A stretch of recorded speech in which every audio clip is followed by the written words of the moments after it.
प्रशांत किशोर बिहार में सिर्फ दारू का ठेका खुलवाने आए हैं और उनका मकसद सिर्फ इतना है कि बिहार में 1 लाख दारू का ठेका खुल जाए।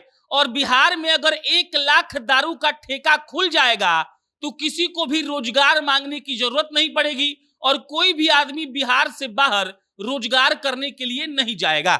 और अगर आप सोच रहे हैं कि हम ऐसा कह रहे हैं तो बिल्कुल मत सोचिए, भाजपा वाले ऐसा कह रहे हैं।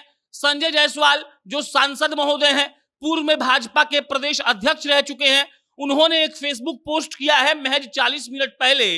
और संजय जायसवाल जी जो लिखते हैं वो आपको हम पढ़कर सुना रहे हैं। संजय जायसवाल लिखते हैं कि प्रशांत किशोर जी ने 2 अक्टूबर को भितहरवा गांधी आश्रम से 2 सालों की पदयात्रा और लाखों लोगों से मिलने के बाद यह निष्कर्ष निकाला कि गांधी के सपनों को साकार करने के लिए और बिहार के विकास के लिए हर गांव में दारू का भट्ठी खोलना आवश्यक है। वो आगे लिखते हैं, इस पुनीत कार्य के लिए बिहार के और बिहार से बाहर रहने वाले प्रत्येक बिहारी बुद्धिजीवी, मुखिया, पंचायत समिति और जिला पार्षद इनका साथ दें, क्योंकि दारू के ठेका का लाइसेंस इन्हीं लोगों को मिलेगा। उसके बाद वो लिखते हैं, प्रशांत किशोर जी मुख्यमंत्री बनने के बाद 1 लाख दारू के ठेके बिहार में खुलवा देंगे, जिससे कि किसी बिहारी को बिहार से बाहर रोजगार मांगने की जरूरत ही नहीं पड़ेगी। अब आपने पढ़ लिया, ये संजय जायसवाल हैं। बिहार में अगर भाजपा के नेताओं की बात की जाए तो ये अच्छा पोजीशन रखते हैं, सांसद भी हैं, पहली बार नहीं दूसरी बार के सांसद हैं। और साहब ने प्रशांत किशोर को यह कह दिया है कि भाई साहब, प्रशांत किशोर बिहार में सिर्फ और सिर्फ दारू का ठेका खुलवाने आए हैं।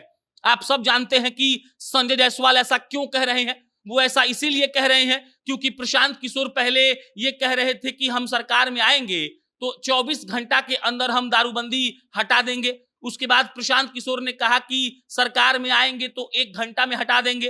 अब 15 मिनट वाली बातचीत भी आती है। और प्रशांत किशोर का सीधा सीधा मानना है कि दारूबंदी बिहार में सफल भी नहीं है और दारूबंदी होनी भी नहीं चाहिए।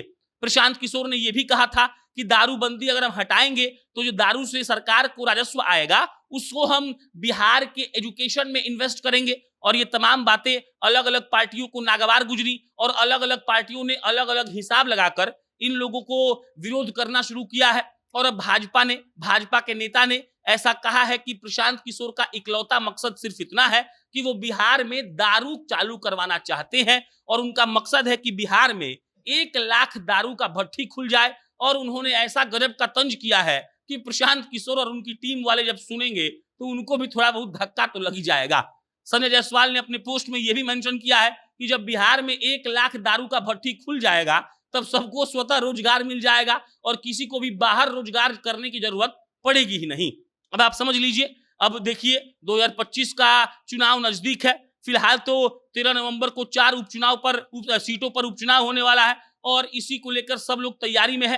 प्रशांत किशोर भी दावा ठोक रहे हैं, तेजस्वी यादव तो ठोक ही रहे हैं, जदयू और भाजपा और हम और चिराग पासवान एक साथ दावा ठोक रहे हैं। और सबको ये दिखाना है कि उनकी पार्टी का सोच बिहार के लिए बढ़िया है, वो लोग बिहार के लिए भला चाहते हैं। और इन तमाम चीजों को जब आप एक फ्रेम में रखेंगे तब आपको समझ में आएगा कि जो प्रशांत किशोर नरेंद्र मोदी को घेर रहे थे, लालू यादव को घेर रहे थे, नीतीश कुमार को घेर रहे थे, अब खुद भी घिर रहे हैं। और जो प्रशांत किशोर कभी पॉलिटिकल स्ट्रेटेजिस्ट हुआ करते थे, वो प्रशांत किशोर अब जब पॉलिटिक्स में आ गए हैं, एक्टिव पॉलिटिक्स में आ गए हैं, तो उन पर भी बयानबाजियों का दौर खूब चल रहा है और उन पर भी खूब आरोप लग रहे हैं। लोग बाग बता रहे हैं कि कैसे प्रशांत किशोर दारू के लिए यहाँ बिजनेस करने आए हैं। कोई कह रहा है कि दारू का जो सप्लायर होता है सब उसको फायदा करवाने आए हैं, उससे पैसा लिए हैं ताकि यहाँ पर प्रेशर बनाकर दारू खुलवाएं और दारू का जो सप्लायर है उसे यहाँ से बिहार से पैसा कमाए।